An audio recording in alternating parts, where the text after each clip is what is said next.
Hello hello. This is the mental live wire. मैं हूँ आकांक्षा, एक certified cognitive behavioural therapist, art therapist और self proclaimed psychology geek. आपने कभी सोचा है कि हम जो डिसीजंस लेते हैं, जो रिलेशनशिप्स बनाते हैं, जो हैबिट्स रिपीट करते हैं और जो इमोशंस फील करते हैं, उनके पीछे असल में क्या चल रहा होता है? हम अपनी पूरी जिंदगी एक दिमाग के साथ जीते हैं, लेकिन उसे समझने की ज्यादा कोशिश नहीं करते और चल पड़ती है दिमाग की गाड़ी ऑटो पायलट पर। कभी सोचा है why do we overthink, why do we procrastinate? ऐसा क्यों है कि कुछ मेमोरीज हमारे अंदर सालों साल रह जाती हैं, बल्कि कई चीजें हम यूं फट से भूल जाते हैं? Why do we keep repeating the same patterns in love, work, money, life?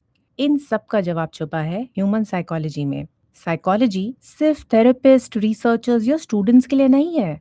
Psychology हम सब के लिए है, क्योंकि हर दिन, हर कॉन्वर्सेशन, हर डिसीजन, हर कॉन्फ्लिक्ट और हर ड्रीम के पीछे एक साइकोलॉजिकल प्रोसेस काम कर रहा होता है।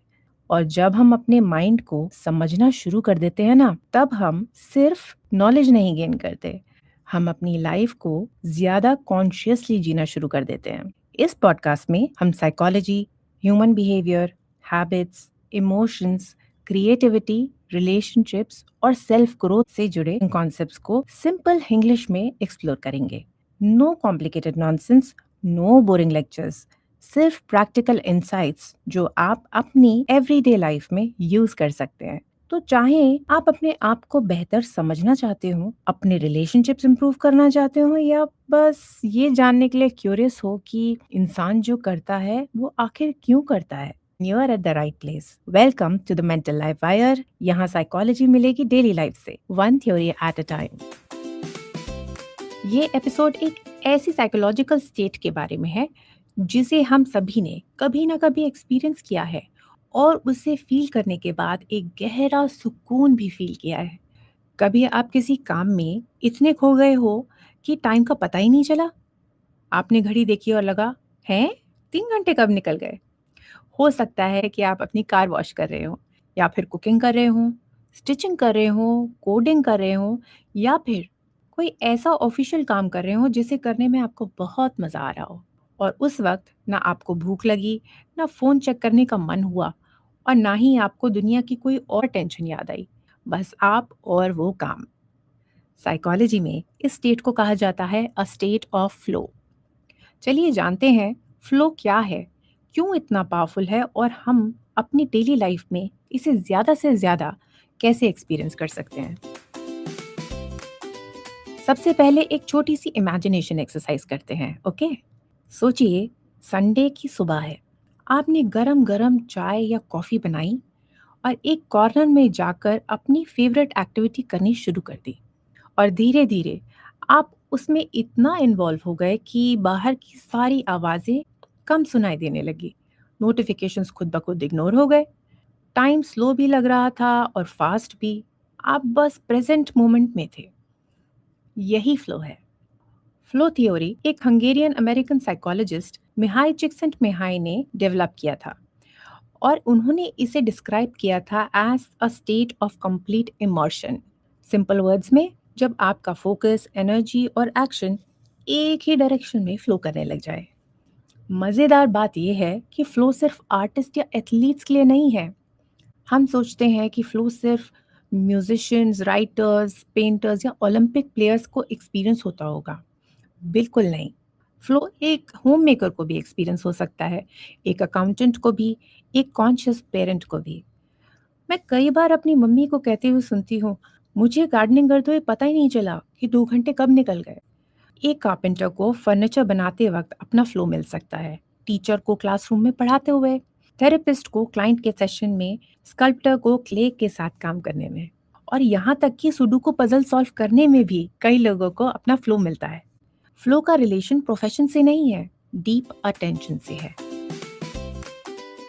अब आप पूछोगे कि आकांक्षा, अगर फ्लो इतना अच्छा फील कराता है तो हम पूरा दिन फ्लो में क्यों नहीं रहते? वो इसीलिए क्योंकि फ्लो के लिए कुछ कंडीशंस होते हैं। सबसे पहला कंडीशन, चैलेंज और स्किल का बैलेंस। अगर काम बहुत इजी होगा तो वो बोरिंग हो जाएगा, और अगर काम बहुत डिफिकल्ट होगा तो वो एक एंजाइटी इंड्यूस करेगा। लेकिन अगर काम थोड़ा चैलेंजिंग है मगर आपके स्किल सेट्स के आसपास है तो फ्लो के चांसेस बढ़ जाते हैं।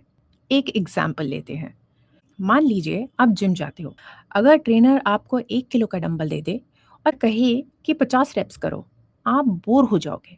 और अगर वो पहले ही दिन आपको 40 किलो पकड़ा दे तो आप इंटिमिडेट हो जाओगे। लेकिन अगर चैलेंज आपकी करंट एबिलिटी से थोड़ा सा ऊपर है तो आप एंगेज्ड रहोगे और वही एंगेजमेंट फ्लो क्रिएट करती है। लाइफ में भी एग्जैक्टली यही होता है। हम या तो बहुत कंफर्ट जोन में चले जाते हैं या फिर ओवरवेल्म्ड जोन में रहते हैं। फ्लो उसके बीच का रास्ता है। अब जरा मॉडर्न लाइफ की बात करते हैं। हम सब कंप्लेन करते हैं, मेरा फोकस नहीं लगता, मैं डिस्ट्रैक्टेड रहता हूँ, प्रोडक्टिविटी कम हो गई है। लेकिन एक अनकंफर्टेबल ट्रूथ बताऊं, फ्लो और कांस्टेंट डिस्ट्रैक्शन एक साथ नहीं रह सकते। आपका ब्रेन एक गहरी नदी की तरह है और हर नोटिफिकेशन उसमें पत्थर डालने का काम करता है। WhatsApp, Instagram, emails, news alerts, random reels, और हम फिर एक्सपेक्ट करते हैं कि फोकस आ जाए। फ्लो को टाइम चाहिए, डेप्थ चाहिए, प्रेजेंस चाहिए। अच्छा बताओ, जब आप कोई इंपॉर्टेंट काम शुरू करते हो तो पहले 10-15 मिनट स्ट्रगल होता है ना?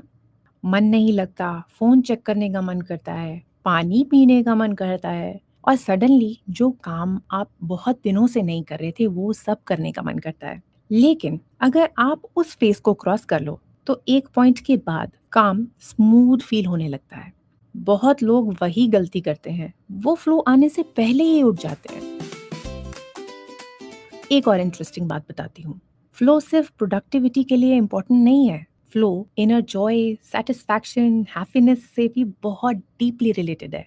हम अक्सर सोचते हैं कि हैप्पीनेस का मतलब है vacations, shopping, weekend parties, new phones. लेकिन रिसर्च रिपीटेडली दिखाती है कि ह्यूमंस सबसे ज्यादा फुलफिल्ड तब फील करते हैं जब वो किसी मीनिंगफुल एक्टिविटी में डीपली एंगेज्ड होते हैं। मतलब खुशी हमेशा कंजम्पशन से नहीं आती, बहुत बार क्रिएशन से आती है। कुछ बनाने से, कुछ सीखने से, कहीं कुछ कंट्रीब्यूट करने से। मैं आपसे एक पर्सनल रिफ्लेक्शन करवाना चाहती हूँ। आखिरी बार कब आपने टाइम का होश खो दिया था? कब आप किसी एक्टिविटी में इतने एब्जॉर्ब्ड हो गए थे कि दुनिया बैकग्राउंड में चली गई थी? और क्या कर रहे थे आप उस टाइम? Painting, writing, music? उस आंसर में आपके फ्लो का एक क्लू छुपा हो सकता है। अब प्रैक्टिकल पार्ट, फ्लो को डेली लाइफ में कैसे इनवाइट करें? सबसे पहले सिंगल टास्किंग। मल्टीटास्किंग एक मिथ है। जब हम दो काम एक साथ करते हैं तो ब्रेन असल में उन दोनों कामों के बीच में स्विच करता है और हर स्विच एनर्जी कंज्यूम करता है। तो एक टाइम पर सिर्फ एक काम करें। दूसरा, डिस्ट्रैक्शन फ्री एनवायरनमेंट। फ़ोन को साइलेंट पे कर दें, नोटिफिकेशंस ऑफ कर दें। थोड़ी देर के लिए दुनिया वेट कर सकती है, लेकिन आपकी अटेंशन ज़्यादा वैल्यूएबल है। तीसरा, क्लियर गोल रखें। फ्लो को डायरेक्शन चाहिए। आज मैं फिट हो जाऊंगा, ये कोई गोल नहीं है। आज मैं 30 मिनट्स वॉक करूंगा, ये एक अच्छा गोल है। ब्रेन को क्लैरिटी पसंद है। चौथा, वो एक्टिविटीज चूज कीजिए जो चैलेंज और इंजॉयमेंट दोनों देती हैं। सिर्फ इजी काम होगा तो उसमें फ्लो नहीं बनेगा और डिफिकल्ट काम में भी फ्लो नहीं बनेगा। तो दोनों के बीच बैलेंस चाहिए। पांचवा, फ्लो को फोर्स मत कीजिए, उसके लिए स्पेस क्रिएट कीजिए। जैसे नींद को हम फोर्स नहीं कर सकते ना, वैसे ही फ्लो को भी फोर्स नहीं कर सकते, लेकिन उसके लिए कंडीशंस जरूर क्रिएट कर सकते हैं। आज के एपिसोड का टेक अवे बहुत सिंपल है। हम सब बिजी हैं, लेकिन बिजी होने का मतलब और डीपली एंगेज्ड होने का मतलब अलग अलग है। एक स्ट्रेस क्रिएट करता है और दूसरा स्ट्रेस रिजॉल्व करता है। फ्लो थ्योरी हमें ये याद दिलाती है कि लाइफ के बेस्ट मोमेंट्स जरूरी नहीं है सबसे एक्साइटिंग मोमेंट्स हों। अक्सर वो मोमेंट्स तब क्रिएट होते हैं जब हम पूरी तरह से अपनी लाइफ में प्रेजेंट होते हैं, जब हम किसी मीनिंगफुल काम में खुद को भूल जाते हैं, जब हम सिर्फ परफॉर्म नहीं कर रहे होते हैं, हम एक्चुअली जिंदगी जी रहे होते हैं। तो आज एक छोटा एक्सपेरिमेंट कीजिए। अपनी लाइफ में एक ऐसी एक्टिविटी आइडेंटिफाई कीजिए जो आपको नेचुरली एब्जॉर्ब कर लेती है और इस हफ्ते उसके लिए कम से कम 1 घंटा फ्रीज कर लीजिए। उस time no notifications, no multitasking और गिल्ट को बिल्कुल साइड रख दीजिए। सिर्फ आप हों और वो एक्टिविटी। और देखिए क्या होता है। शायद आपको सिर्फ प्रोडक्टिविटी नहीं मिलेगी, शायद आपको अपना फ्लो भी मिल जाए। मैं हूँ आकांक्षा और आप सुन रहे थे द मेंटल लाइफ। अगर आपको ये एपिसोड पसंद आया हो तो इसे उन लोगों के साथ शेयर कीजिए जो अपनी लाइफ में फोकस, क्रिएटिविटी और फुलफिलमेंट ढूंढ रहे हैं। मिलते हैं अगले एपिसोड में एक और फैसिनेटिंग साइकोलॉजिकल कॉन्सेप्ट के साथ। अपना ख्याल रखिए और जिंदगी में थोड़ा और फ्लो आने दीजिए। See you next time. Until then, keep it light.